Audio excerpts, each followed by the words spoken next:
Sally's。呢度真係成個單位咁大。歡迎嚟到紐約。咁啲衫擺邊？啲食物擺邊？我哋又擺邊？放鬆啲，紐約人靠策略生存。第一條規則，向上發展。牆就係你最好嘅朋友。即係話，層架係生存工具。呢張梳化係床，亦都係收納。即係梳化床收納箱。冇錯。點解雪櫃細過我個背囊？因為你喺紐約，買餸係每日運動。咩星嚟㗎？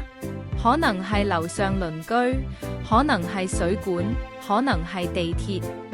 習慣就得。秘訣好簡單，擁有少啲。